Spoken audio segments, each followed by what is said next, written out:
Arctic Monkeys have debuted not 1, not 2, not 3, but 4 brand new songs live from their upcoming album, The Car. And in true Arctic Monkeys fashion, they've chosen to do this at a tiny 3,000 capacity venue called the King's Theatre in Brooklyn, New York City, at an exclusively no phones and no cameras event. But for those of us that weren't able to make the gig, we have to wait a little bit longer to hear what these songs sound like for ourselves. But the reaction to these new songs from the fans that were there is very interesting. Jesus, what I'd do to go back to having gigs where people just wanted to enjoy the moment instead of trying to film it all for their Instagram stories or their YouTube.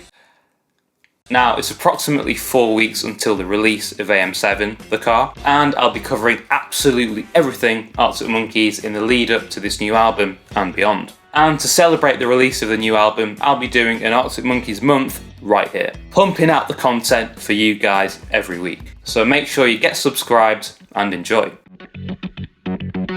Now, despite this being a no cameras event, yeah, you guessed it, some absolute risk taker Ryan managed to record some of these songs at the event and put them online. Now, I won't be revealing any spoilers in this video, nor have I actually listened to these clips myself. But instead, I want to take the time to actually talk about what fans thought of these new songs live. I simply just don't want to use a shitty iPhone recording to make a judgment on a song before hearing the final studio version. So with that, let's talk about the new tunes. The first single released from this new album, Better Be A Mirrorball, has finally gotten its live debut. The band opened the set with this song to what was a great reception. Now, what was interesting about hearing this new song live, according to those that were there, was the fact that there was no live string section. Keyboards were used to emulate that sound, but the general consensus there was that it still sounded fantastic. I do wonder though if the band will choose to tour with a big string section live for some of their bigger shows. That would just be fantastic, but more on that later on. Mr. Schwartz also got its live debut, and the song was very stripped down apparently, one of the most stripped down songs the band's ever done, with just Alex on a guitar and Tom Rowley on keys, from what people were saying. And just from hearing this, I've got a feeling that this album's going to take us on more of a sonic journey this time than Tranquility Base did. Going back to that point I made in one of my previous videos, link up here somewhere, about Tranquility Base being overworked and overproduced in some places, I guess what I meant by that was that sometimes it's important what you don't play, not what you do play. And if this is anything to go by, I'm looking forward to what sounds like a more varied album in terms of dynamics and production on this one. And a more stripped back tune is definitely welcome from me. Now, quick side note on this one, the lyrics to this tune have already appeared online, and lo and behold, they're consistent with my previous theories on what this album could be about. Again, similar to Mirrorball, the lyrics kind of read like a diary entry and they're very retrospective again. And they're also consistent with that theme of cinematography, with lines like, "It's your little directorial debut." Not to mention that there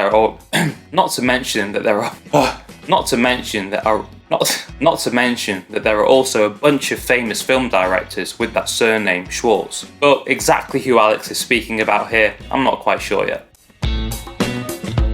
The song I Ain't Quite Where I Think I Am has been a bit of a mainstay in this set ever since the Arctic Monkeys came back touring. All I'll say about this one is I absolutely love the tune from what I've heard so far, but I really want to hear the studio recording before I make any proper judgments on it. I'll also put a link to one of my previous videos up here if you fancy a bit of a breakdown of the lyrics on that tune. They are certainly very interesting and very different to what Alex usually writes about, and I think they also have lots of clues about what this new album could be about. Very interesting indeed.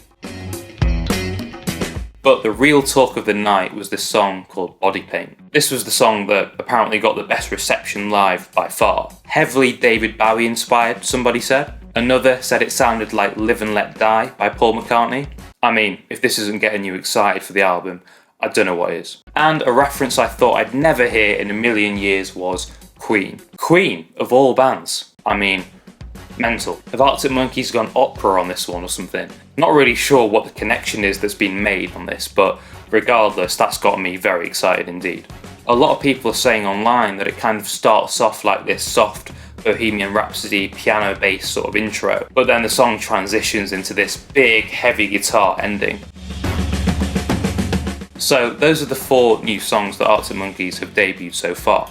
One thing to note here is, from what people are saying, each song does sound very different from one another stylistically. And I feel like for those people that said that Tranquility Base Hotel and Casino just sounded the exact same all the way through, this is going to be a pleasant surprise for you guys. Given that the band are now playing these songs live, is single number 2 going to drop in the next couple of weeks? Hopefully.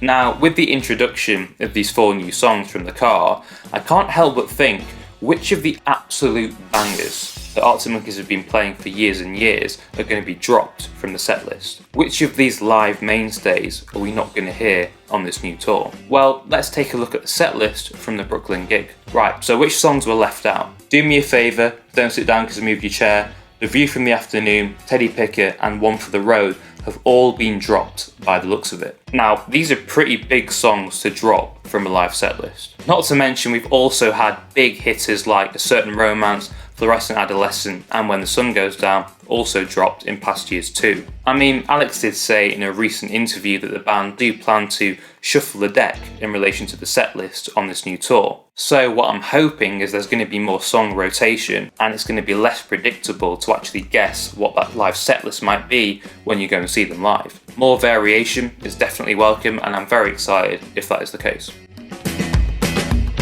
And finally, the big news from the past few days, Arctic Monkeys have announced a massive UK and Ireland tour next summer. And by far the most interesting thing about this new announcement is that the band are playing stadiums.